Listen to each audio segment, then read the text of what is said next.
ओम शांति 17/9/2024 प्रातः मुरली। ओम शांति। बाप दादा मधुबन। बाबा आज कह रहे हैं, मीठे बच्चे, ये राज सभी को सुनाओ कि आबू सबसे बड़ा तीर्थ है। स्वयं भगवान ने यहाँ से सबकी सद्गति की है। मीठे बच्चे, ये राज सभी को सुनाओ कि आबू सबसे बड़ा तीर्थ है। स्वयं भगवान ने यहाँ से सबकी सद्गति की है। प्रश्न, कौन सी एक बात मनुष्य अगर समझ जाए तो यहाँ भीड़ लग जाएगी? उत्तर, मुख्य बात समझ ले कि बाप ने जो राजयोग सिखाया था वो अभी फिर से सिखा रहे हैं। वो सर्वव्यापी नहीं है। बाप इस समय आबू में आकर विश्व में शांति स्थापन कर रहे हैं। उसका जड़ यादगार दिलवारा मंदिर भी है। आदिदेव यहाँ चैतन्य में बैठे हैं। ये चैतन्य दिलवारा मंदिर है। ये बात समझ ले तो आबू की महिमा हो जाए और यहाँ भीड़ लग जाए। आबू का नाम वाला हो गया तो यहाँ बहुत आएंगे। ओम शांति। बच्चों को योग सिखाया और सब जगह सब आप ही सीखते हैं। सिखलाने वाला बाप नहीं होता, एक दो को आप ही सिखलाते हैं। यहाँ तो बाप बैठ सिखलाते हैं बच्चों को। रात दिन का फर्क है। वहाँ तो बहुत मित्र संबंधी आदि याद आते रहते हैं, इतना याद नहीं कर सकते हैं। इसलिए देही अभिमानी बहुत मुश्किल बनते हैं। यहाँ तो देही अभिमानी तुमको बहुत जल्दी बनना चाहिए, परंतु बहुत है जिनको कुछ भी पता नहीं है। शिव बाबा हमारा सर्विस कर रहे हैं। हमको कहते हैं, अपने को आत्मा समझ बाप को याद करो। जो बाप इसमें विराजमान है, यहाँ विराजमान है, उनको याद करना पड़ता है। बहुत बच्चे हैं जिनको ये निश्चय ही नहीं है कि शिव बाबा ब्रह्मा तन द्वारा हमको सिखला रहे हैं। जैसे और लोग कहते हैं, हम कैसे निश्चय करें, ऐसे यहाँ भी है।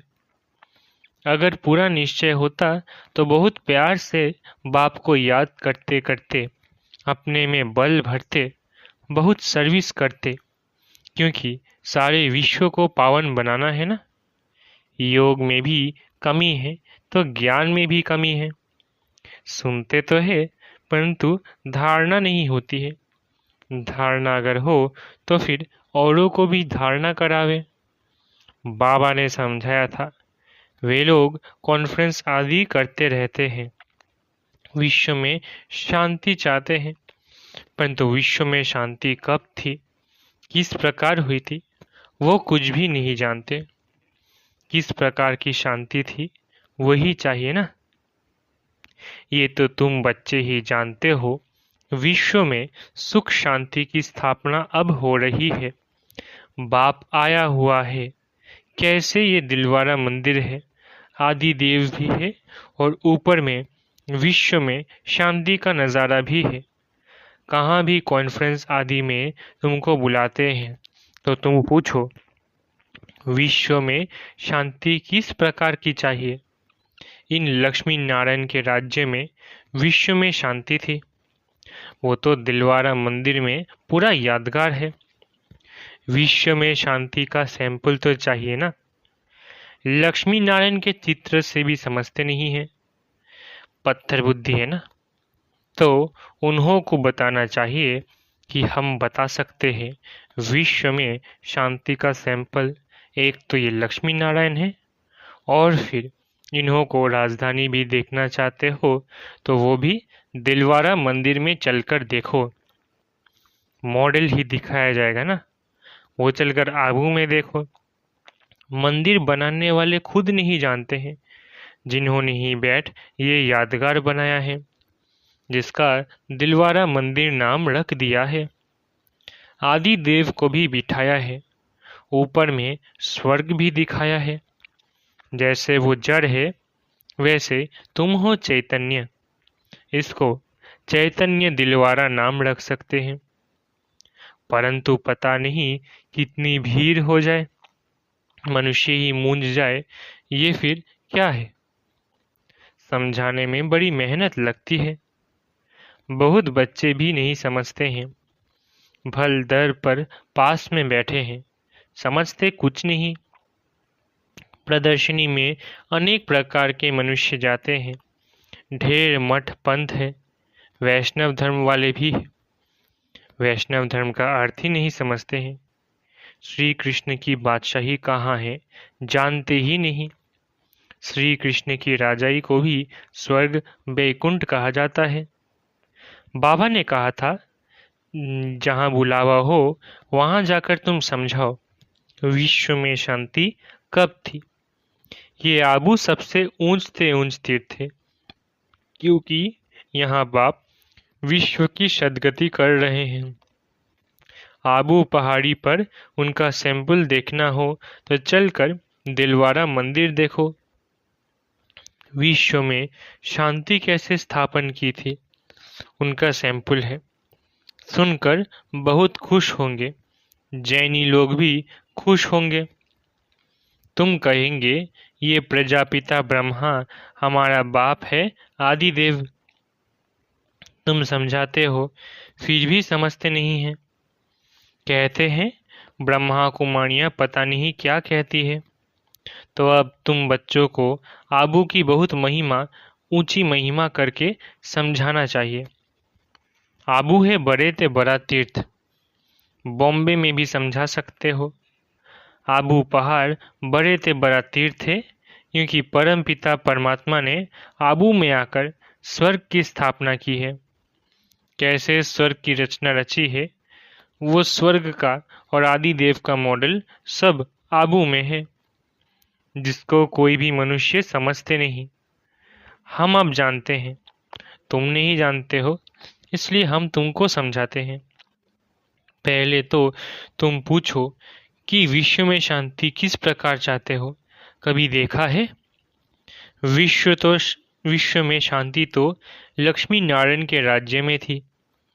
एक ही आदि सनातन देवी देवता धर्म था, इनकी डिनाइस्टी का राज्य था। चलो तो इन्हों की राजधानी का मॉडल आबू में तुमको दिखाए। ये तो है ही पुरानी पतित दुनिया, नई दुनिया तो नहीं कहेंगे ना। नई दुनिया का मॉडल तो यहाँ है। नई दुनिया अब स्थापन हो रही है, तुम जानते हो तब बतलाते हो। सभी नहीं जानते हैं, न बतलाते हैं, न समझ में ही आता है। बात है बहुत सहज। ऊपर में स्वर्ग की राजधानी खड़ी है, नीचे आदिदेव बैठा है, जिसको एडम भी कहते हैं। वो है ग्रेट ग्रेट ग्रैंडफादर। ऐसी तुम महिमा सुनाएंगे तो सुनकर खुश होंगे। है भी बरोबर एक्यूरेट। कहो तुम श्री कृष्ण की महिमा करते हो, परंतु तुम जानते तो कुछ नहीं हो। श्री कृष्ण तो वैकुंठ का महाराजा है, विश्व का मालिक था। उसका तुम मॉडल देखना चाहते हो तो चलो आबू में, तुमको वैकुंठ का मॉडल दिखलाएंगे। कैसे पुरुषोत्तम संगम युग पर राजयोग सीखते हैं, जिससे फिर विश्व के मालिक बने हैं, वो भी मॉडल दिखावे। संगम युग की तपस्या भी दिखाएं। प्रैक्टिकल जो हुआ था उनका यादगार दिखाएं। शिव बाबा जिसने लक्ष्मी नारायण का राज्य स्थापन किया, उनका भी चित्र है। अम्बा का भी मंदिर है। अम्बा को कोई 10-20 भुजाएं नहीं हैं, भुजाएं तो 2 होती है। तुम आओ तो तुमको दिखाएं। वैकुंठ भी आबू में दिखाएं। आबू में ही बाप ने आकर सारे विश्व को हेवन बनाया है, सदगति दी है। आबू सबसे बड़ा तीर्थ है। सब धर्म वालों को सदगति करने वाला एक ही बाप है। उनका यादगार चलो तो आपको आबू में दिखाए। आबू की तो तुम बहुत महिमा कर सकते हो, तुमको सब यादगार दिखाएं। क्रिश्चियन लोग भी जानना चाहते हैं। प्राचीन भारत का राजयोग किसने सिखाया? क्या चीज थी? बोलो, चलो आबू में दिखाएं। वैकुंठ भी पूरा एक्यूरेट बनाया है ऊपर छत में। तुम ऐसा नहीं बना सकते हो। तो ये अच्छी रीति बताना है। टूरिस्ट धक्का खाते हैं, वो भी आकर समझे। तुम्हारा आबू का नाम बाला हो गया तो बहुत आएंगे। आबू बहुत मशहूर हो जाएगा। जब कोई पूछते हैं कि विश्व में शांति कैसे हो, सम्मेलन आदि में निमंत्रण देते हैं, तो पूछना चाहिए, विश्व में शांति कब थी? वो जानते हो? विश्व में शांति कैसे थी? चलो हम समझाएं।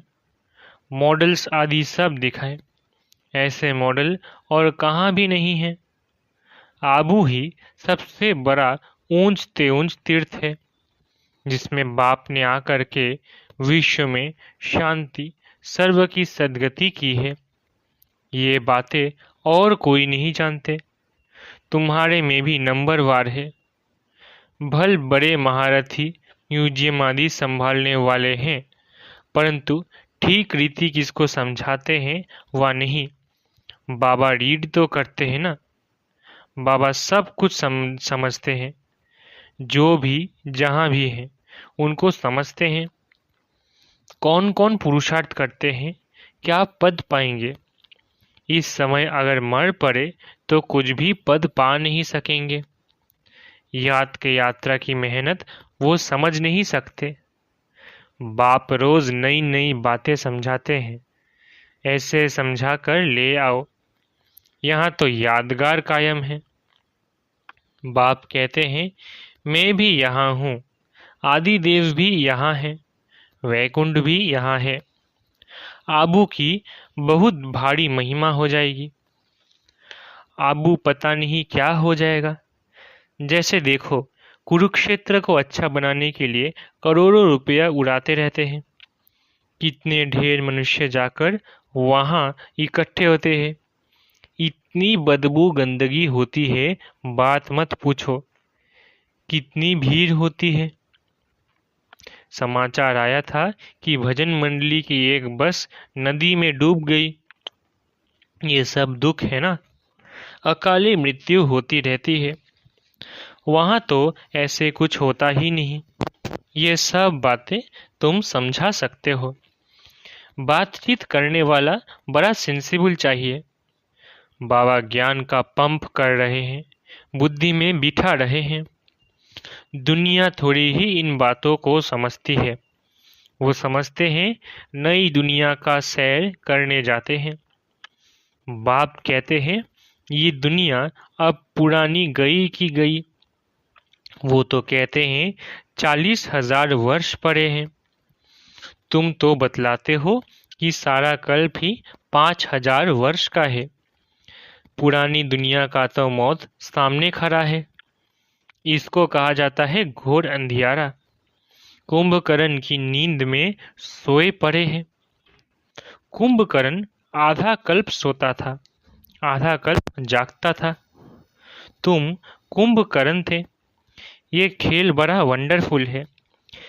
इन बातों को सब थोड़े ही समझ सकते हैं। कई तो ऐसे ही भावना में आ जाते हैं। सुनते हैं ये सब जा रहे हैं तो चल पड़ते हैं। उनको बताते हैं हम शिव बाबा पास जाते हैं। शिव बाबा स्वर्ग की स्थापना कर रहे हैं। उस बेहद के बाप को याद करने से बेहद का वर्षा मिलता है। बस। तो वो भी कह देते हैं, शिव बाबा हम आपके बच्चे हैं, आपसे वर्षा जरूर लेंगे। बस बेड़ा पार है। भावना का भाड़ा देखो कितना मिलता है। भक्ति मार्ग में तो है अल्पकाल का सुख। यहाँ तुम बच्चे जानते हो, बेहद के बाप से बेहद का वर्षा मिलता है। वो तो है भावना, अल्पकाल के सुख का भावना।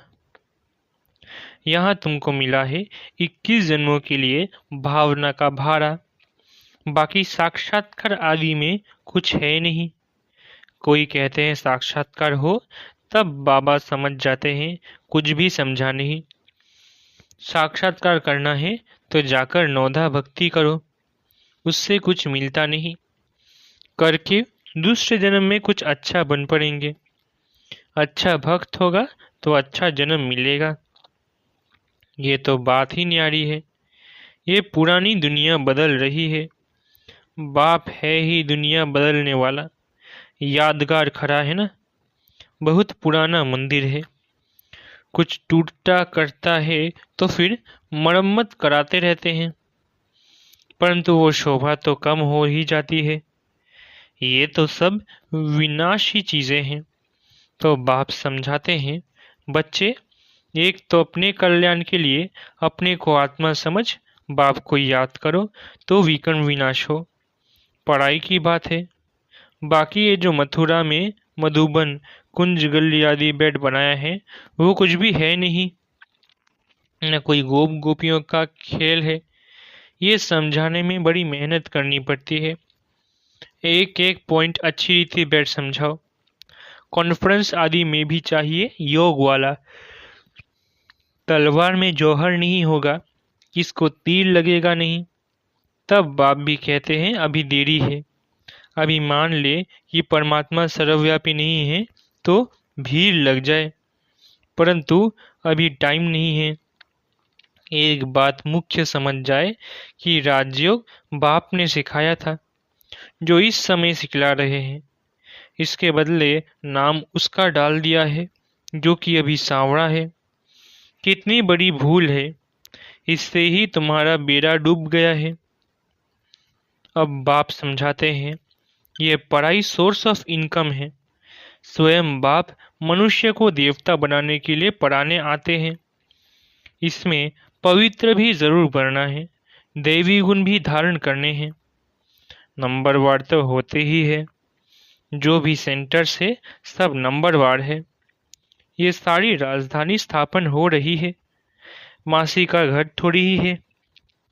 बोलो, स्वर्ग कहा जाता है सतयुग को, परंतु वहां का राज्य कैसे चलता है। देवताओं का झुंड देखना हो तो चलो आबू। और कोई ऐसी जगह है नहीं जहां ऐसे छत में राजाई दिखाई हो। भल अजमेर में स्वर्ग का मॉडल है, परंतु वो और बात है। यहाँ तो आदि देव भी है ना। सत्य किसने और कैसे स्थापन किया, ये तो एक्यूरेट यादगार है।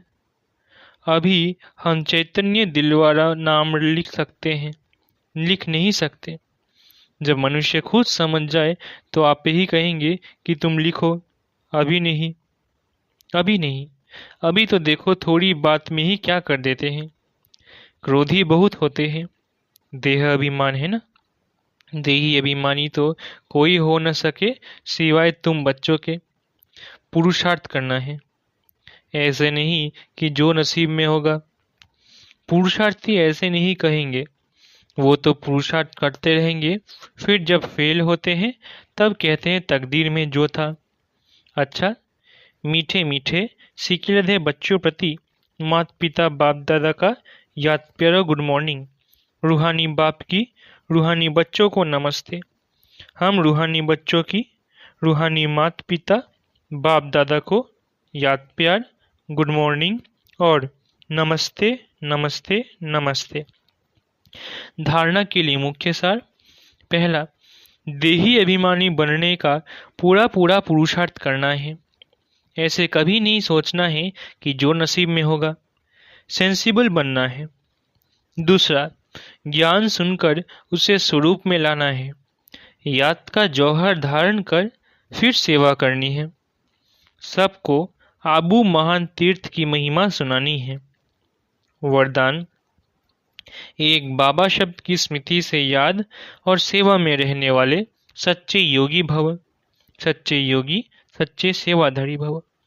एक बाबा शब्द की स्मृति से याद और सेवा में रहने वाले सच्चे योगी सच्चे सेवाधारी भव।